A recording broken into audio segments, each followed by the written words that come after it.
have a little audio. Do you all hear that? It's not really working, but it's supposed to be a ticking sound because that is the sound of your biological clock. It is one of those familiar, foreboding sounds that we all wrestle with, I think, when we get to be a certain age, an age that I am long past, but that's okay. I'm still interested. The question is, like, how long is the window I have to have kids? Will I be able to have kids if I want, when I want? How will the timing affect my career? And so forth and so on. But things seem to be changing a lot since I was the age of many of you all, childbearing age. Exciting new technology is disrupting our traditional notions of what is possible for women, and we've reached an exciting inflection point in which women are gaining unprecedented autonomy over their reproductive futures, which is so exciting. Can we give a round of applause for that?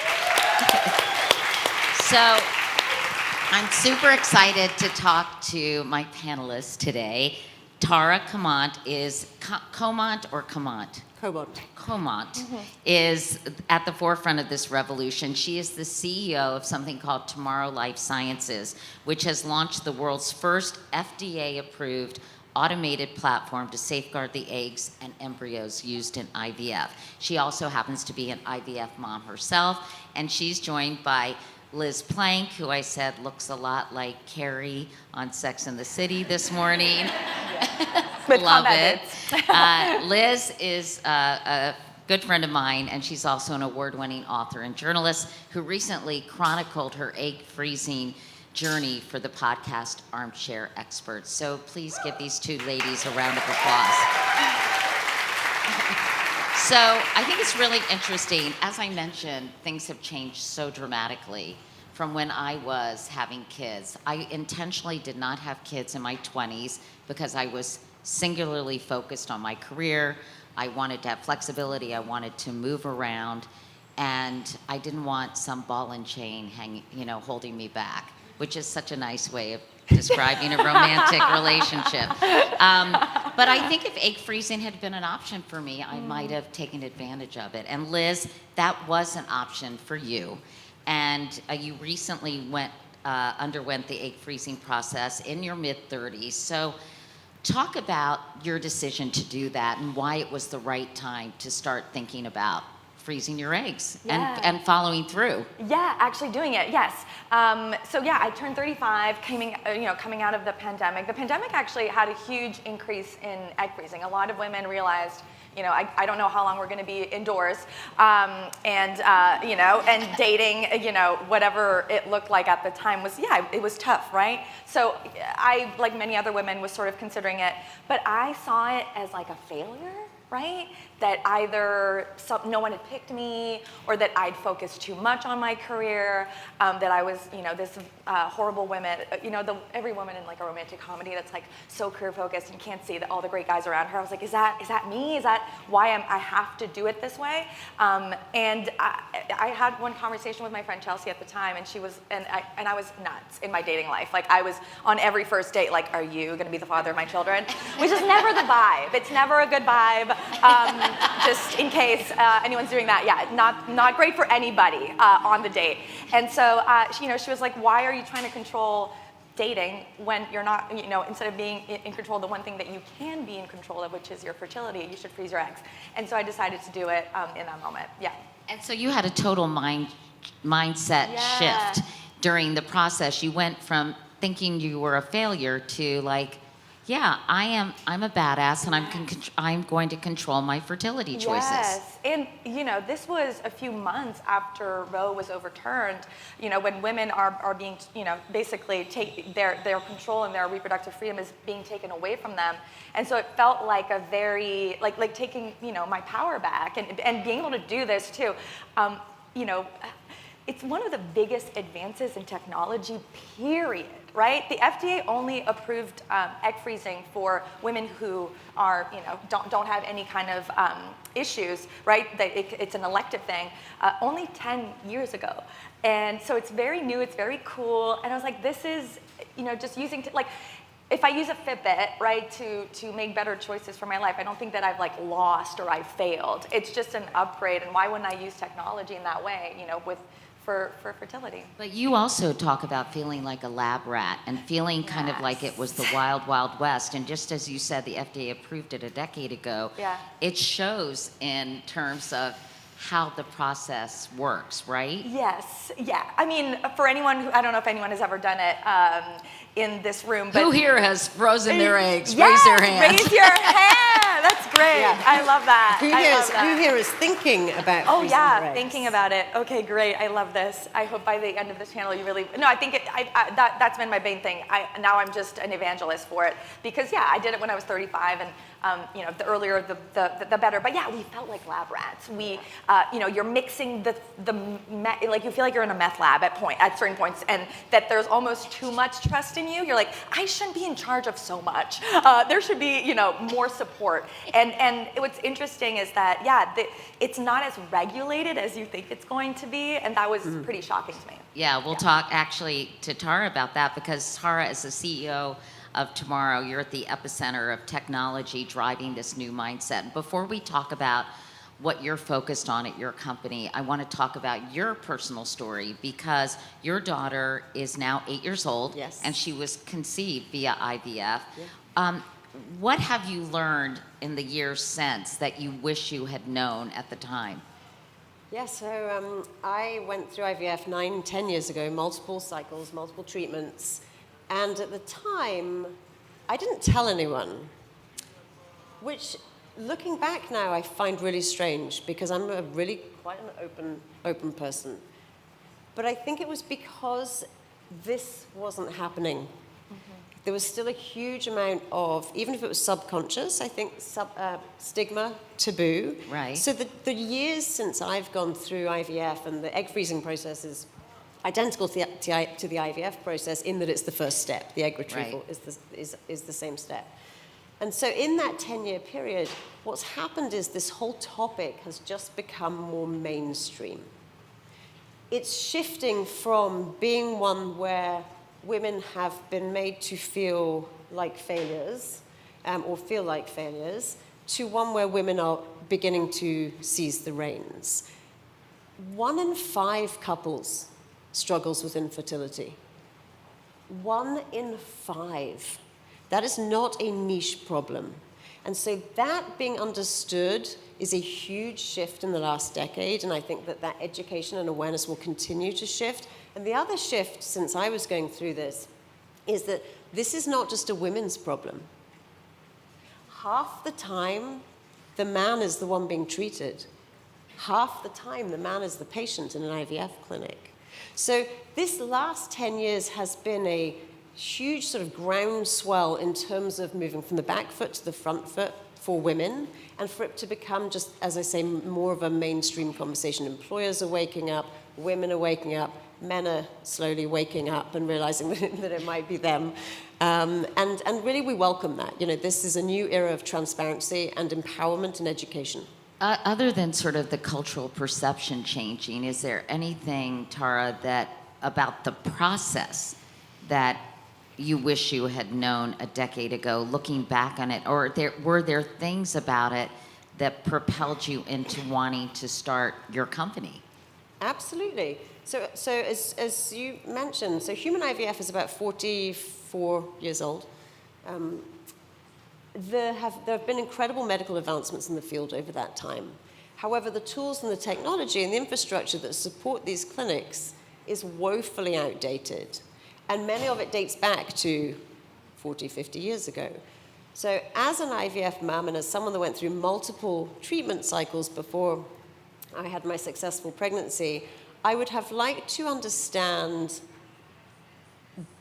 beyond just the piece of the clinic that you see, right? Beyond just that sort of engagement with the physician or the OR, the magic in egg freezing, magic in IVF actually happens in the lab, but no one talks about it. And the lab, we have systems and infrastructure in the lab today that is failing our clinics and that is failing our patients through no one's fault. It just hasn't been modernized. And so, you know, when I say that, I mean I'm talking about analog record paper-based record keeping, paper-based identification, little sticky labels that identify that these are Liz Planck's eggs or Tara Comonte's embryos. I mean, you can't imagine it in 2023. And a 3-ring binder on a shelf that says that my eggs are over here in that tank. And so I would have liked to know that, because I would have paid more attention to what was sort of behind the scenes, and I would have known that I had choices. And certainly today, with companies like Tomorrow and many others coming into the space in various different forms to empower patients, to empower clinics to raise that standard of care, I would have asked a lot more questions and gone a lot deeper in terms of that sort of behind the scenes. And we're going to talk about what you're doing about that and how you're addressing some of those issues. But that, I've read that people's tissue is kept in plastic milk jugs, and it was sort of a system set up for cattle. I mean, it's so archaic and so creepy. It is. I mean, it's certainly outdated. Let's put it that way. Human IVF came out of livestock breeding. So when you see these milk jugs, for want of a better term, but that is what they look like. They're these little tanks, and these poor embryologists and clinicians haven't had another option up until this time. And they, you open them up and they're jam-packed full of frozen eggs and frozen embryos, and they've got these little labels on them. And there's a better way now. But yeah, it certainly doesn't jive with what we imagine for modern day medicine. And it certainly doesn't jive, I think, for a field such as this, which is in many ways is so progressive and is helping people achieve their dreams of building a family. And yet, behind the scenes, we haven't managed to update sort of the tools that support them. Liz, to say you've been open about your experience is an understatement, because you shared your journey. Journey is such a cheesy word, isn't it? It's so overused these days. But anyway, you shared your experience on Armchair Expert, a podcast with your friend Monica Padman. So what prompted you to really want to be transparent about all of this? Well, all of this, right? I went from, I'm an oversharer already, but also I'm all or nothing as well. And so I went from feeling very ashamed of the fact that I would freeze my eggs, or being so ashamed that I wouldn't want to do it, to, well, now I'm going to do it and I'm going to tell everybody about it, because I wish I had seen that, right? I wish I had, really frozen my eggs 10 years earlier. And so I felt, just a responsibility to really share all of the ins and out of it. And again, the reaction was so, I thought, oh, this is going to be kind of a niche thing, right? Like an egg freezing podcast is not necessarily, a common thing.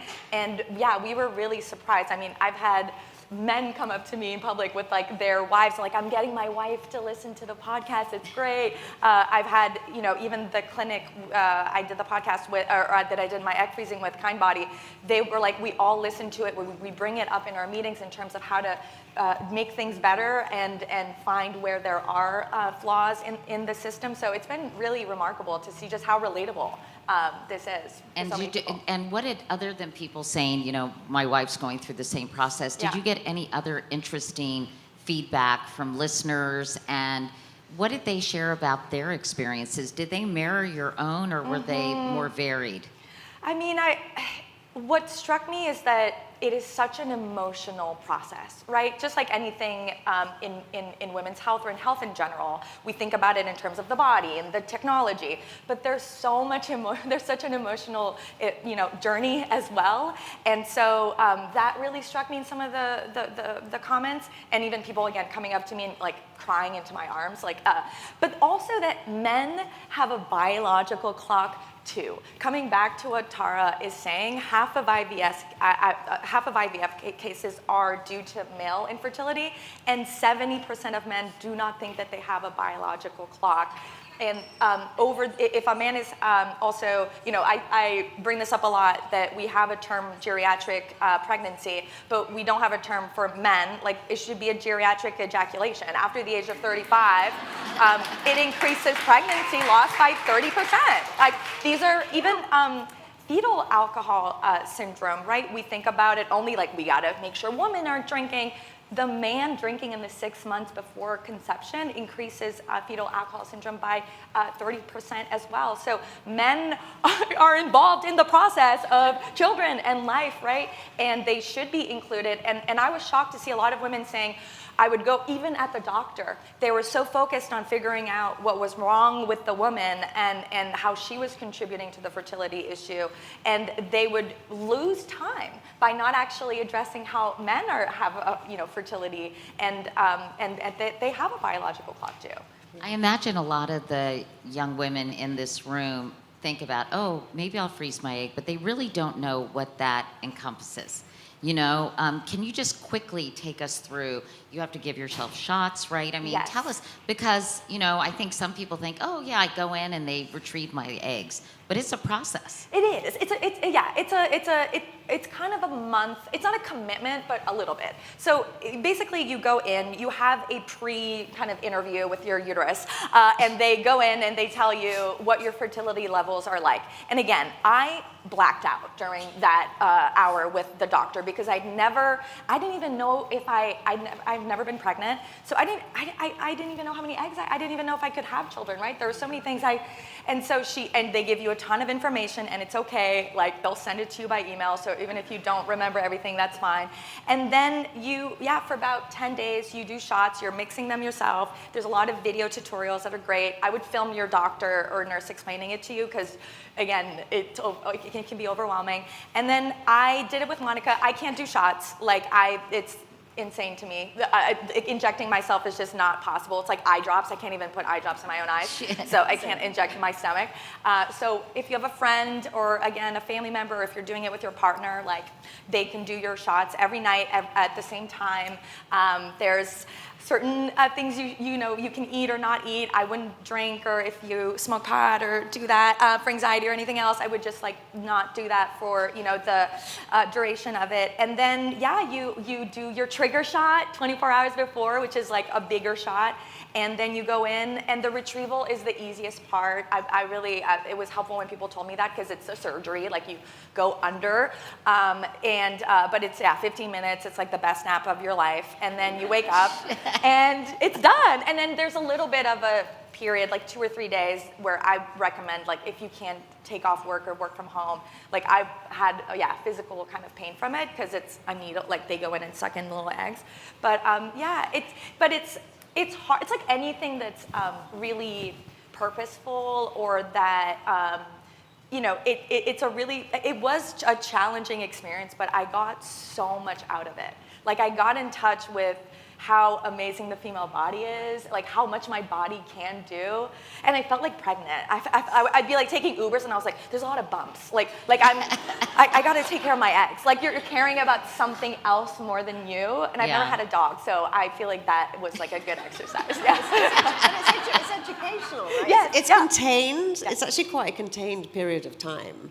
Yes. It's incredibly educational. Yes. Because, true. Almost to go back to the what do we wish we knew, when I think about sex education, so I have an 8-year-old daughter and 2 teenage boys.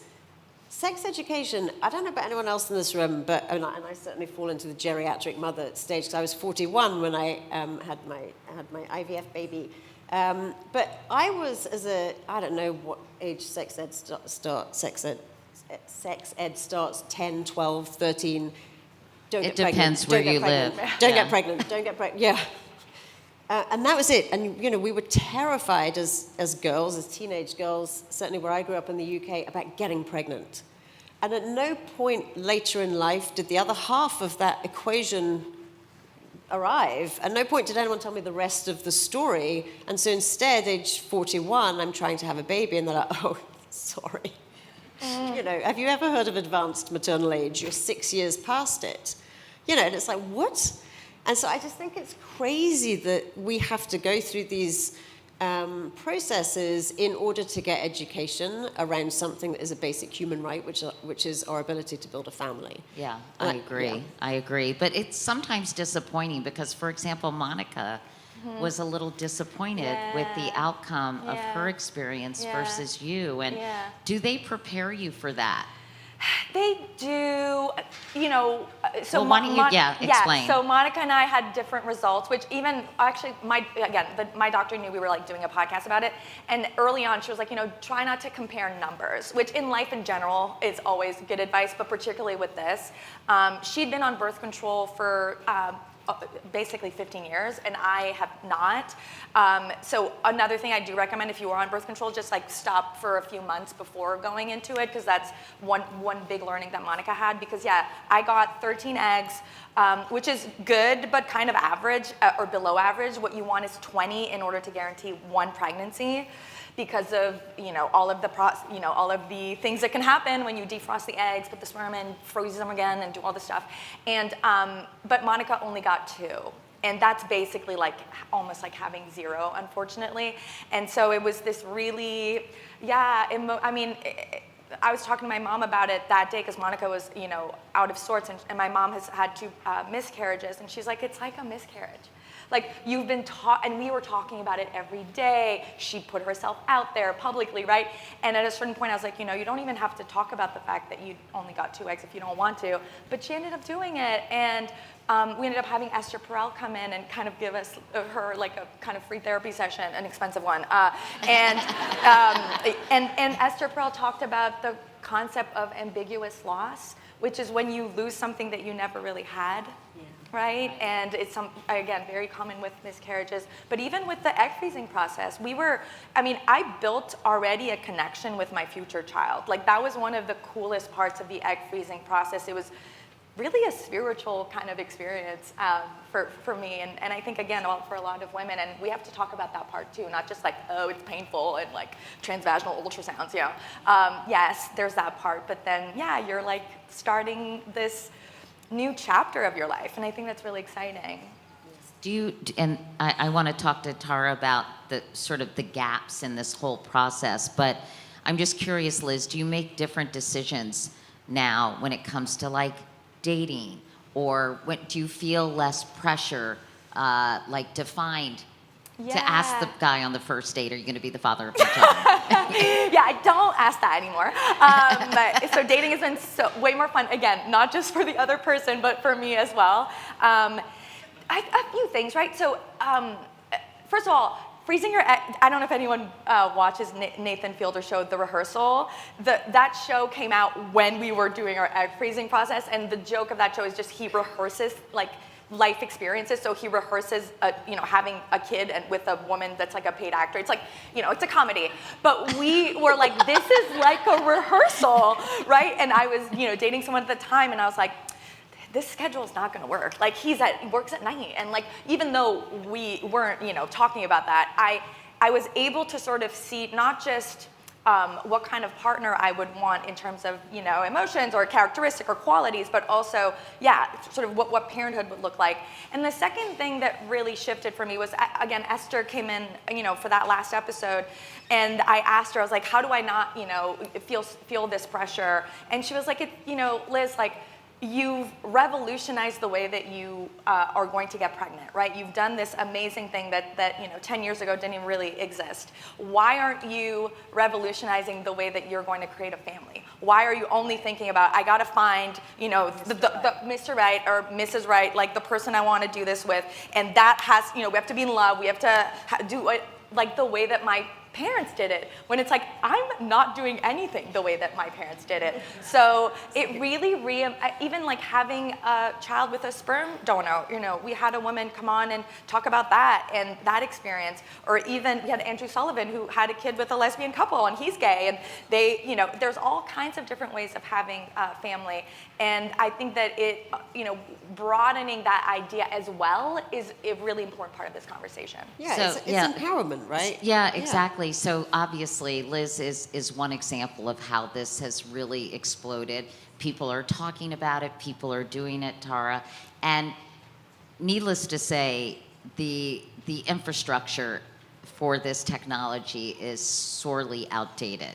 So you see this and you say, I'm going to build a company because there's a better way. Because patients demand and expect more, and clinics demand and expect more. And this is about how people build their families. So this is why Tomorrow Life Sciences exists. Tell me what kinds of things you all are focused on, because there's a whole process, as we heard. And are you really focused on the back end? Just tell me sort of Yes. the goals for your company and what you hope to accomplish. So we're a very mission-based company. Our mission is to safeguard life's most precious cells. That may include frozen eggs, frozen embryos, frozen sperm. We've created the world's first and only automated platform for how those frozen specimens, frozen eggs, frozen embryos, are managed in an IVF clinic. And what does that really mean in sort of basic terms?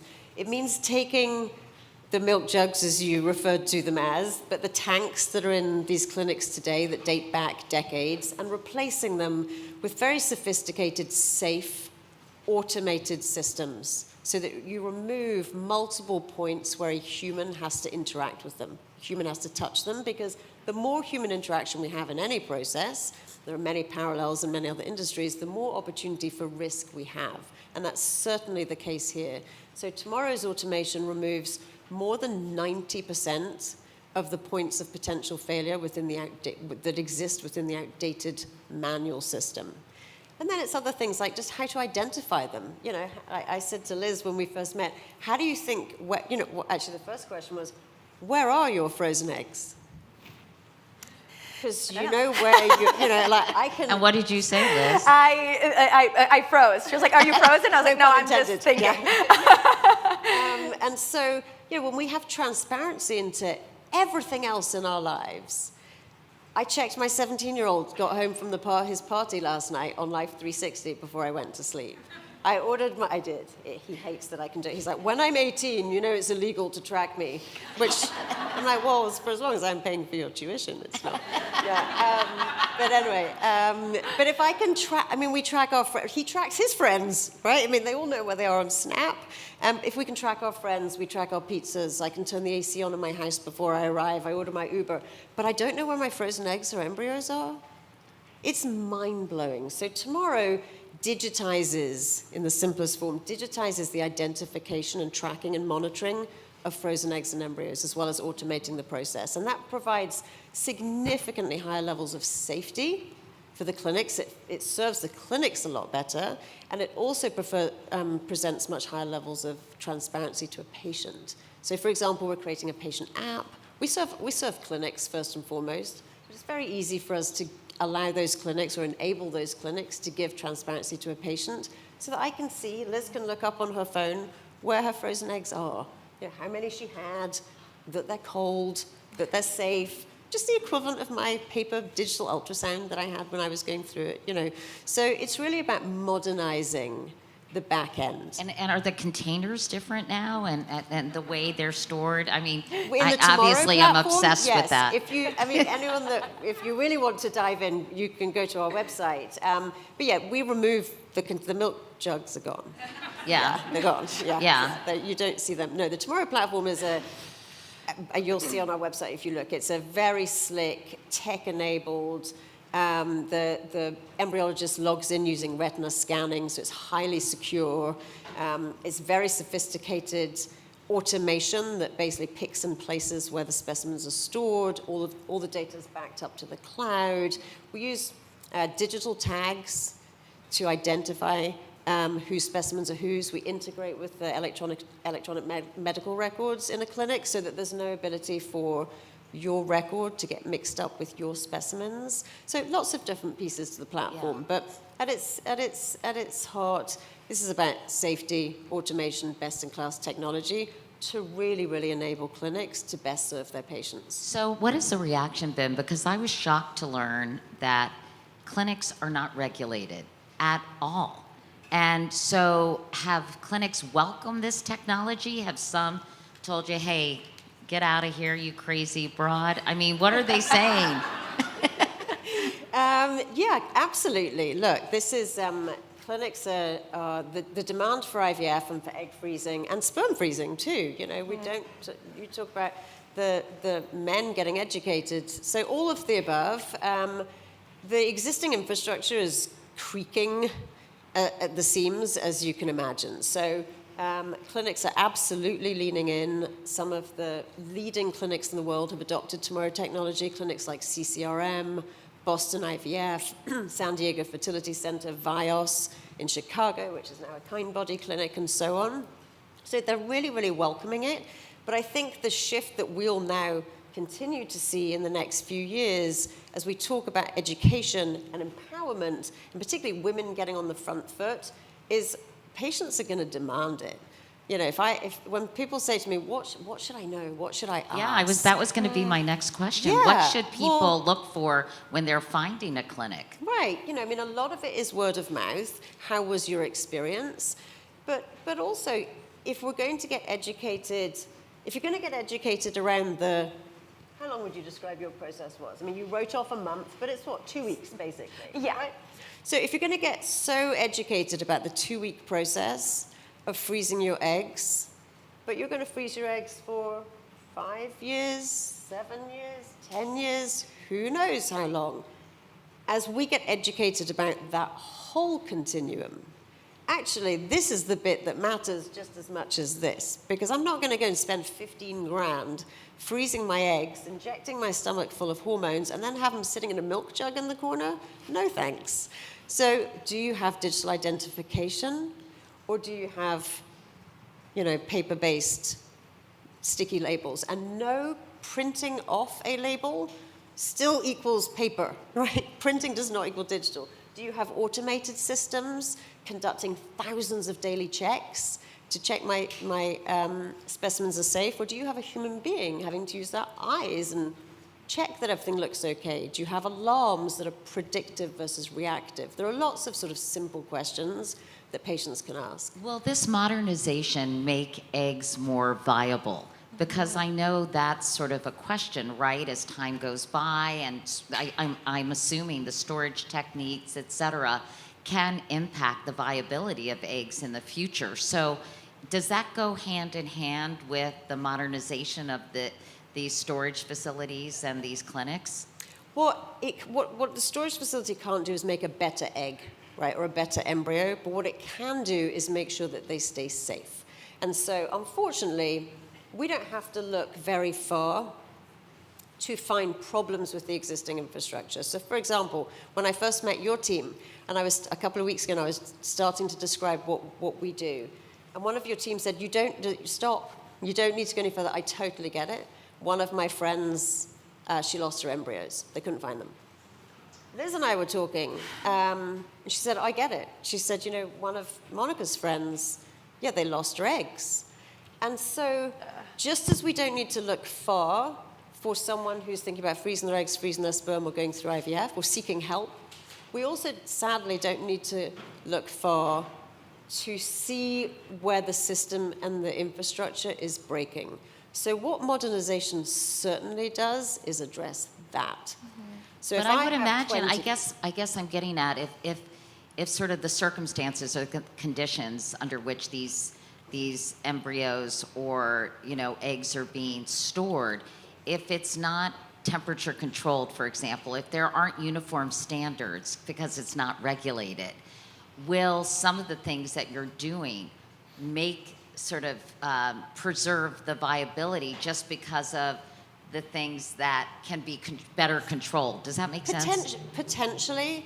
Right now, it's a little bit of a black hole of information as it relates to the existing infrastructure because you can't monitor something you can't see, right? There is no data when it's analog and paper-based. Right. Over time, you may well be right. What we do know is that we need to preserve these specimens. They're incredibly delicate, in particular eggs, incredibly precious. And so, yes, we need systems that can monitor those environmental conditions 24/7 to maximize the chances of them being the highest possible quality and safe at all times. Do you think that will ever happen, Tara? Do you think that there will be more regulation of these clinics? I do. Yeah, I do. I think the world's waking up. I mean, I'm possibly slightly cynical when I think about regulation, in that I think that regulation tends to follow funding, and women's healthcare has historically been quite an underfunded part of the broader healthcare system. despite 80% of the healthcare wallet being controlled by women in this country. So as funding flows to women's health, and by the way, I call it women's health, but it's really not women's health. It's men's health too. Right. But as funding flows to this part of the health ecosystem, as employers start covering it, as it becomes more federally mandated, being included in insurance policies, I do think regulation will come. And patients are beginning to demand it. You know, sadly, we have patients at the other end of a negative experience who are now educated and saying, whoa, like, what do you mean this doesn't have more regulation around it? And there is some here or there, particularly as it relates to donor specimens, but it's certainly less regulated than I think any of us would possibly imagine. So I think it will come. I always think that if we spent as much money and time and attention on women's health issues as we did Viagra, think of how far we'd be, right? I mean, that just makes me crazy. Well, by the way, I think Viagra is probably covered by most health insurance. Yeah, well, I wanted to ask about that. So I know a lot of big companies are starting to cover egg freezing for their employees, but do you know the status of that? I mean, did your insurance cover it, Liz? No, I didn't even have insurance. I was a freelancer. I mean, this is bad. Don't do that. But I just, I had to save up. And that was one of the main, of course there was the shame of I'll meet someone. I don't have to do it that way. But it was also this is so expensive. This is so much money. And in your 20s, you have even less money, when the time is the best to do it. And I never had an employer that covered it. And, and again, one of the biggest parts, especially with Monica. Sorry. It's a good ringtone. Is that your ringtone? I'm so glad I love that's not one of us.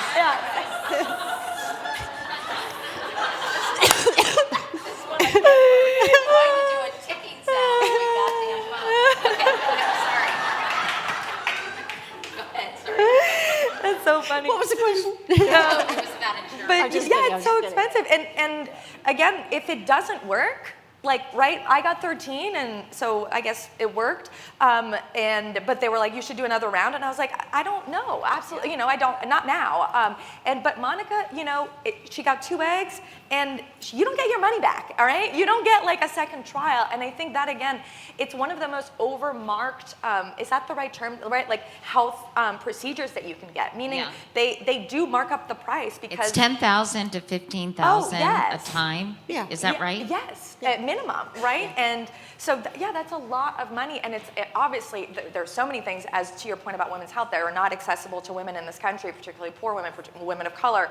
But egg freezing is one of the least accessible, things in America. Yeah. How can we democratize the process, Tara? How can we demand that clinics be regulated, right? Which seems like a pretty And in the baseline meantime, it's going to be expectation, regulated right? to be modern. Yeah. And that it's more affordable, that insurance covers it, that companies start waking up. What do you think the path forward is? It's a great question. So today, about 20% of large employers in the US, only large employers, cover fertility benefits. Okay. It's increasing, and it's increasing quite quickly, but not fast enough. I think over the next 10 years, we will see that every employer has to provide fertility benefits. Fertility care is healthcare, full stop. This is about how we own our journeys. This is about having kids. Not, if I'm not ready, but getting ahead of it. It's about having control of how and when and my ability to have kids. So employers need to cover it. It needs regulation. It needs modernization, but it needs to be accessible to all of us. I think we will see employers increasingly include it in fertility packages because their employees demand it. So what can we do today? Go knock on the door of your HR team and say, hey, do we have fertility benefits in our package? And if not, why not? Yeah, exactly. That's how benefits packages, anyone in any company that's ever run any company will tell you that there is a decision that's made every year about what goes into a benefits package in a company and what you're going to pay for and to what level. That thought process is dictated by the employees. It's dictated by what they ask for and what the team is hearing most. So demand it. 68% of adults in the US today would change employers for fertility coverage. Wow. 68% is huge. And so employers have to wake up. And employees have a lot of leverage. And employees have a huge amount of leverage. What about the technology? I mean, what are you excited about in terms of the technology that's developing when you think about this field? Are there other things on the horizon that you're keeping an eye on in terms of all these issues? Absolutely.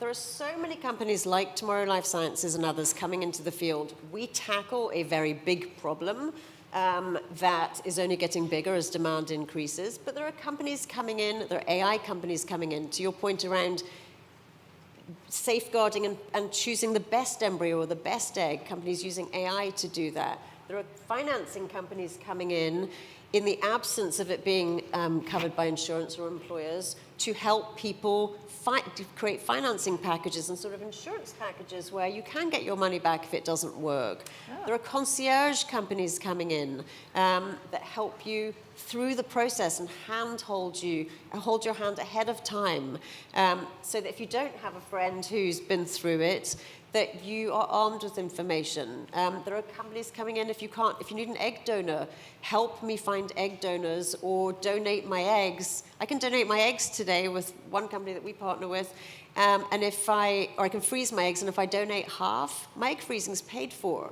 So there's just a huge amount of innovation in the space, and it's come fast, and it's going to continue. And it goes to empowerment. It goes to us shifting this balance, right? Between I think about the birth control pill when it came in 1960 and how it separated having sex and having babies.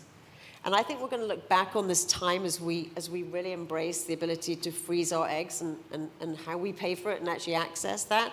The separation of conceiving and carrying a pregnancy. It completes that circle of reproductive control for a woman around how and when I have my family, and is one of the biggest things that I think we'll see in our lifetime to close the gender inequality gap. I really believe that. It gives so much freedom to women, but do you ever get pushback like, this is against nature, this is too high tech, this is, messing with the way Mother Nature is, because I can imagine you do hear that, right? That it's a little too future shocky. Yeah, I mean, I think that's ridiculous when I hear it. This is medicine, this is science, this is innovation, this is healthcare, this is advancement. I embrace it, just like we all do as we see advancements in the field of medicine and healthcare. That's what this is. Yes, it's around the topic of family building and women's health, and that used to be taboo and have stigma associated with it. There's nothing weird or creepy or whatever adjective you used. This is education. This is advancement. It's incredible. And no one ever says it about Viagra. That's right? true. Like, that's messing with Like Mother you're Nature. supposed to have an erection naturally. Yes, exactly. Yeah, no one says that. Exactly. Is it a fake erection? I mean, Yeah. Liz, we've talked a lot about changing cultural perceptions, and now young women are sometimes getting egg freezing. People are paying, I guess, parents ostensibly for their egg freezing as graduation presents. Yeah. To kind of remove that pressure and that window that they feel exists. So, when do you think women should start thinking about this? And is there anything you learned from your experience that would be valuable to hear today? Yeah, I think, again, so one thing actually I think is a fun fact that I enjoyed, I did black out in that first meeting, but I do remember one thing that she said, which was, you had the most amount of eggs, I thought was like in my 20s or like, and she's like, no, when you were born, when you were still actually in utero is when you have the most amount of eggs. And for some reason that felt good for me to hear, because it was like, I wasn't like, oh, I missed my window in my early 20s when I was super fertile. It's like, no, I was super fertile when I was, still a baby. which is not when I should have been making a baby.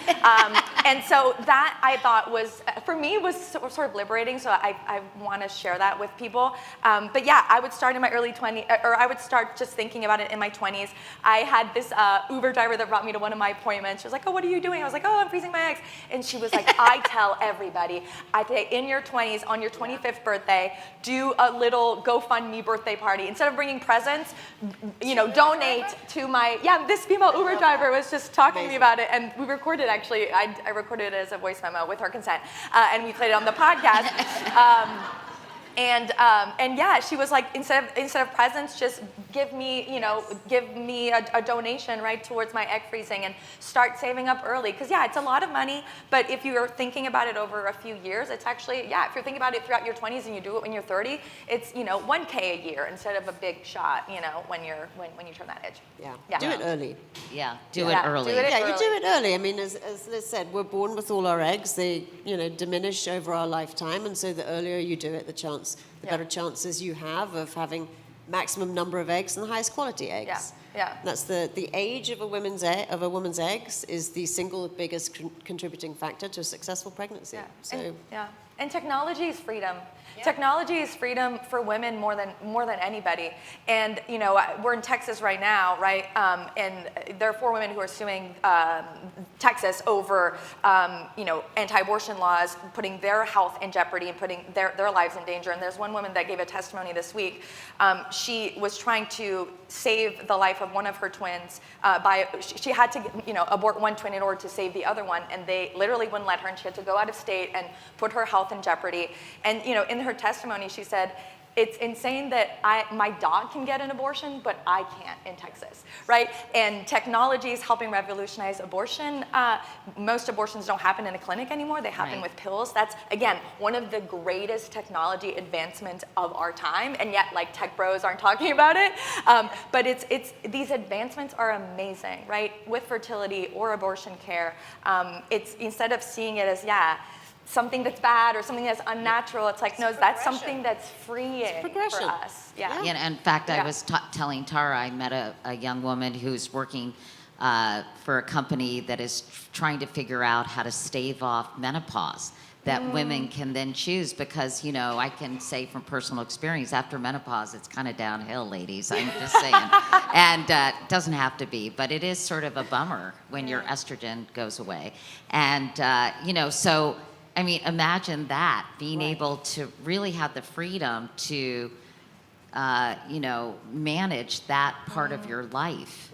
Right. So it is pretty amazing. Yeah. Well, this is so fascinating. Thank you both so much. And I want to thank Tara, because you have a very special swag bag for our audience today. I feel like I'm back on my talk show.